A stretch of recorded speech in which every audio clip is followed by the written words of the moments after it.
पाठ 10 कला का परचम।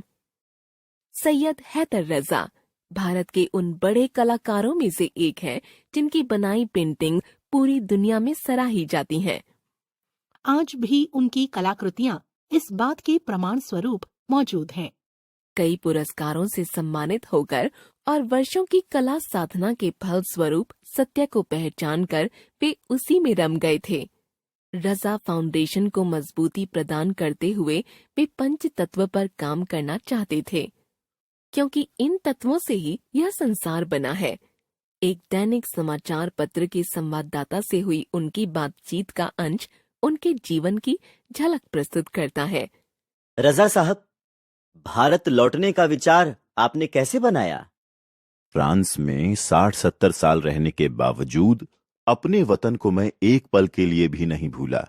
हर साल मैं कुछ समय के लिए भारत जरूर आता था। मैं वहां बहुत महत्वपूर्ण काम कर रहा था। उसे हर हाल में पूरा करना था।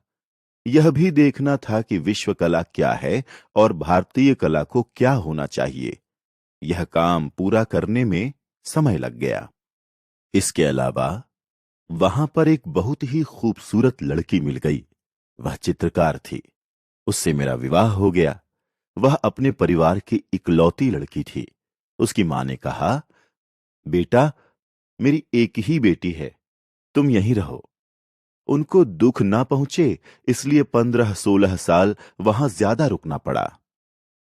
दुर्भाग्यवश उनका देहांत 2002 में हो गया। मेरी कोई संतान भी नहीं थी। मैंने सोचा कि अब अपने देश लौटना चाहिए। उनके मरने के 8 साल के बाद 2010 में मैं भारत लौटा। कैसी रही वापसी? अब तो आप यहीं रम गए हैं। मेरा लौटना बहुत रचनात्मक और फायदेमंद रहा। हालांकि मेरी यह उम्र और बदली हुई स्थितियां कभी कभी मुश्किल भी खड़ी करती हैं, फिर भी मैं यहां आकर बहुत खुश हूं। भारत एक महान देश है। अब मैं यहां रम गया हूं। रजा फाउंडेशन स्थापित करने के पीछे असल मकसद क्या है? चित्रकार MF हुसैन, तैयब मेहता और सूजा ने जो काम किया है वह बेहतरीन है। इनके अलावा और भी बहुत से चित्रकार हैं जो अच्छा काम कर रहे हैं। उनमें से कुछ चित्रकार यह जानते हैं कि उन्हें किस दिशा में जाना चाहिए, पर कुछ चित्रकार ऐसे हैं जो दुविधा में हैं कि क्या करें। जब कभी युवा चित्रकारों से मिलने का मौका आता है तो बातचीत करने के लिए समय बहुत कम मिलता है।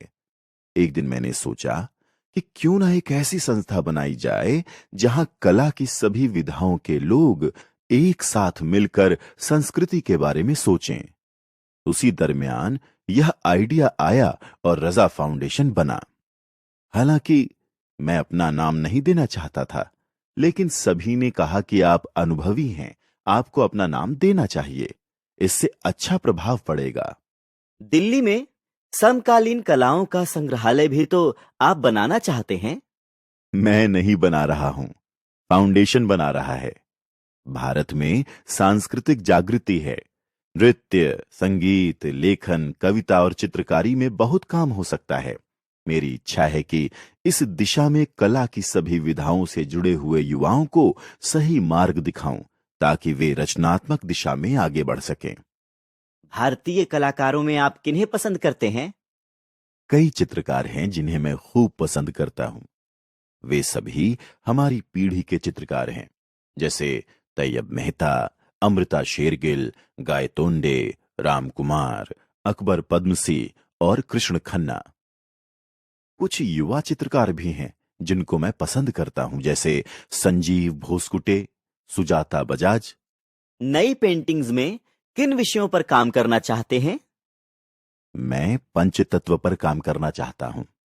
बचपन से ही शिक्षकों ने जो मार्ग मुझे दिखाया है उसी पर 60-70 साल से काम कर रहा हूं। अब भी उसी पर काम करना चाहता हूं, क्योंकि पंचतत्व से ही संसार बना है। इसलिए सत्य कहां छुपा है उसकी खोज करनी चाहिए।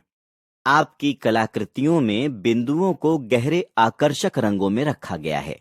क्या इसका कोई गहरा आध्यात्मिक महत्व है?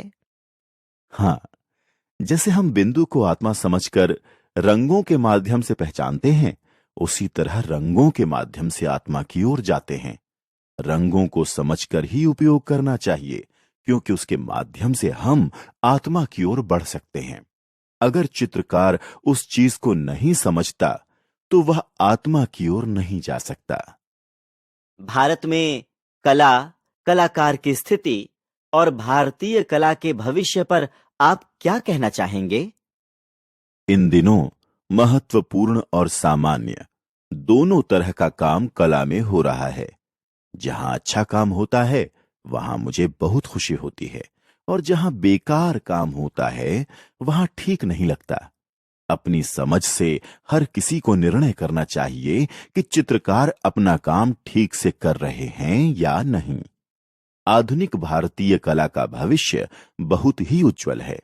मुझे पूरा यकीन है कि देश में ही नहीं बल्कि दुनिया भर में आधुनिक भारतीय कला का परचम लहराएगा।